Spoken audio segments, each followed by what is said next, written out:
Hey there everyone, I'm meteorologist Cassie Nall, and this is your 10 weather impact recap for the week. Let's start with a look at some of the top weather stories from around the country.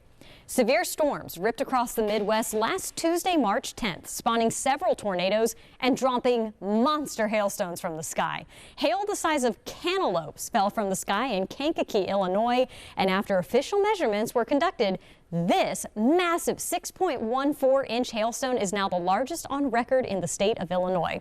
While there were reports of even bigger hailstones in the area, possibly up to 8 inches in size, none of them were reliably photographed or saved for measurement. The idea of a piece of ice this big falling from the sky at over 100 miles per hour is truly terrifying. In Hawaii, Kilauea volcano erupted last Tuesday with huge lava fountains reaching a record-breaking 1,700 feet into the air. The eruption lasted for 9 hours, and thanks to light southwesterly winds during the event, the volcano made a mess of surrounding areas in the national park. Large amounts of tephra, made up of volcanic ash, rock, and glass, fell in nearby areas, even accumulating enough near the park entrance that they had to be closed to the major highway. Crews brought out heavy equipment to clear roads once the debris stopped falling from the sky. This was episode 43 of an eruption that began in December 2024. And this week, the national park was closed due to damage from flooding from a strong Kona low. The system brought more than 2 feet of rain to parts of Hawaii, and unfortunately for one couple in Maui, the rising water destroyed their dream home. Chelsea Davis shares their story. This is the front of the house, and we'd drive into the garage and walk along this gorgeous path that we got into our front door, and which you can see is now gone. Carrie Bashaw is in bright spirits despite everything she's gone through. She and her husband Tom, who are nearly 80 years old, saved up their entire lives to build their dream home. It was perfect until this. A Kona storm brought torrential rain to the island, turning Iao Stream into a raging river, gushing right through their living room Saturday morning. Everything they've worked for, gone right before their eyes. The whole back half of the house was gone. Bedrooms, living room, half the living room. Then, this. Winds lifted what was left of their home and sent it crashing into the fierce stream below. Never expected my whole house to disappear, but yeah, so everything's gone. So now they're trying to salvage the little they have left. We didn't have flood insurance, so we never thought it was going to flood. They were 75 feet away from the stream and 45 feet above it. Mother Nature wins, and she wants you, she takes you. She didn't take us, she just took the house. So we're grateful for that. We have each other, and we're doing fine. So now they're sleeping on cushions inside a storage container on their property with their 2 cats, Thiva and Ty, while they try to figure out what to do next. It's not good for my arthritic hip, but it's sleeping, so that's good. Carrie's daughter set up a GoFundMe page for them. They're grateful for anything. There's nothing else we can do. This is all we've got, and it's gone, and we're survivors, and we'll just start again. From the tropics to a place that looks like a frozen tundra, residents in Marquette, Michigan are digging out after a weekend blizzard dumped more than 4 feet of snow across the area. Strong winds pushed the snow into huge piles, completely burying vehicles and trapping people in their homes. And that same low pressure system brought severe weather here to the southeast on Sunday night. Here in East Tennessee, a Blount County family is counting their blessings after a tree came crashing down near their home late Sunday night. It damaged their parked vehicles, but what they found in the debris leads them to believe someone was watching over them. Lauren Davis takes us to the scene of the damage, and we hear from a family member who says they were very lucky. A Blount County family is safe after a huge tree fell and barely missed their home. High winds on Sunday night caused the tree to fall on a car and a camper. It all started with a loud crash at around 10:30 or 11 Sunday night. I just hear a big boom, and then my daughter comes running in there, and she's like, the camper, the car, they're gone. The tree fell on it. The tree destroyed the family's camper and crushed a Cadillac that was parked outside the home. It was the entire camper that we had. The Cadillac we have owned, it got crushed like a tin can. Williams says his son was in the kitchen just feet away. Luckily, it didn't go any further to the right because it would have probably crushed him. While cleaning up the debris, he made a discovery.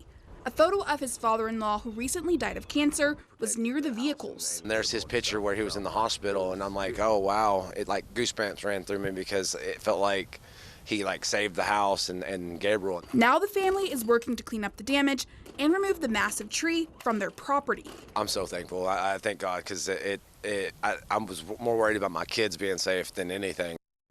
We have certainly had a roller coaster ride of weather the past few days, but in addition to temperature swings affecting your body, changes in pressure can also cause aches and pains.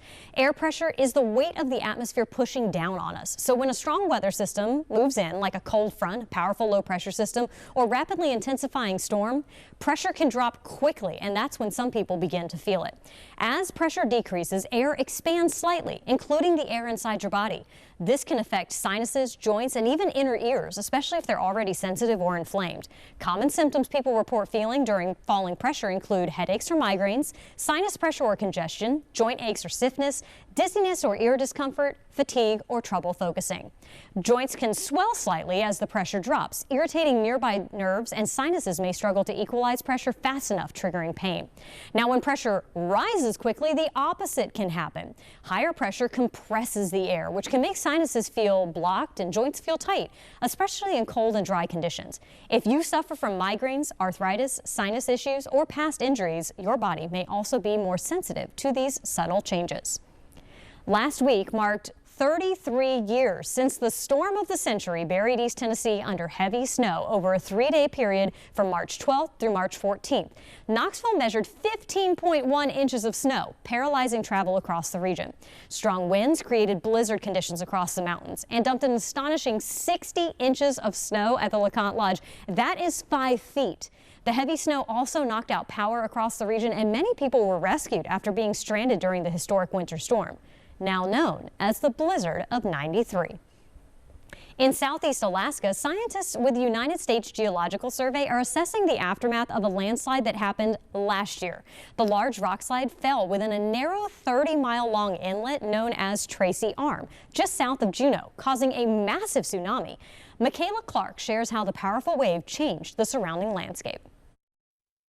In my job with the Alaska Volcano Observatory for 20-something years, I've seen a lot of cool things from helicopters, and this was right up there with any of the coolest I've seen. A sunny August morning, attentive eyes in the sky saw how the energy from the landslide and tsunami changed the Earth's anatomy. You couldn't miss the big chunk of the mountain that had fallen off and kind of landed mostly on the glacier and partially in the water. Geophysicist Cyrus Reed had an idea of what he would see on the northern side of the fjord, where the land had let go from the rock beneath it. But he had no idea what the southern side of the fjord would look like, where the tsunami had climbed into the forest. The wave had run up to 1,500-ish feet, and that, I think, kind of took us aback. We knew that there was likely a splash on the other side, but we didn't realize how big it was. That wave, estimated to be only a few hundred feet shy of the tallest recorded tsunami. Nothing like that, no. I've seen, like I said, other stuff, but nothing quite like a 1,500-foot splash wave. The trees in the water's powerful path forever altered. We could see where the alders had all their their bark peeled off, and so we kind of got an estimate for how high up that splash on the opposite side of the landslide was. And the evidence of the wave was not confined. The way that the wave ran up in different places was really interesting, and the extent to which it ran up when it was even pretty far away from the source of the wave itself, that too was striking to me. This, a reminder of the Earth's power. You really realize that the Earth is dynamic. It changes all the time. It feels sort of solid and stationary to us, but it's not. In Nebraska, windy and dry conditions are fueling massive wildfires. 4 large fires are currently burning in the state. The largest is the Morrill Fire, now having scorched almost 600,000 acres. Unfortunately, 1 person died while trying to escape the flames, and many ranchers have lost livestock. Travis Sullivan says he barely had time to set his horses free as the fire moved toward his farm. The dry, waist-high grass that used to cover the ground helped the blaze to spread rapidly in the strong wind. Until I lost my folio in the morning, I was feeling gratefully and lucky because I just lost things. I know people who've lost, the home they're living in. They've lost a lot of their livestock, which they make their living off of. I mean, I lost a lot of inventory, no doubt about it. But I mean, I count myself very lucky from what happened through here. Much of the western U.S. had the warmest winter on record, and not only were temperatures well above average, there wasn't a lot of moisture either. For many states, that also means the lowest snowpack on record, which could have longer-term impacts on the water supply and fire danger this summer. But back to current conditions, a strong ridge of high pressure is in place across the southwest, and many cities could be shattering all-time March heat records, not just by a little bit, by 5 to 10 degrees. In Arizona, the schedules for some spring training baseball games across the Cactus League are being adjusted. Organizers hope that by shifting first pitch from afternoon to evening, they can help to keep players and fans safe from the unprecedented March heat. This is my 30th spring training in Major League Baseball. I've never had a game that's 100 degrees or more. So it's different. The last 5 seasons here, we did not play a game in 90-degree heat. So it's just an anomaly. I just think next year it could go back to that. At least we hope it does. And in California, despite soaring temperatures, the overall fire danger actually remains low. The Golden State received higher than usual rainfall earlier in the season, so the vegetation is lush and has plenty of moisture, reducing the fire risk for now. However, widespread grass may become a bigger problem in the months ahead. The midterm kind of outlook between now and June for fire seasons, you're going to see a drying trend in the vegetation. And that's going to continue into late May and into June before we'll see some wildfire activity at that time. California's wildfire season typically runs from late spring through the summer and into early fall. In Lake Tahoe, tourism-dependent communities are feeling the strain of the unusual winter season.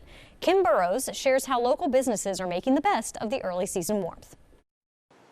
It looks like a postcard-perfect afternoon, a bluebird sky over Lake Tahoe, people soaking up 60-degree sunshine. But it's March.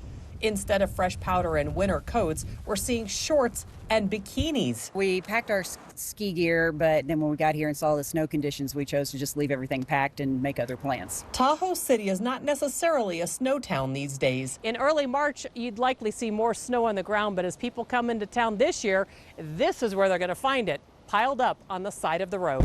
The ski resorts are all open, but the less than ideal winter conditions are not enticing as many tourists in Tahoe.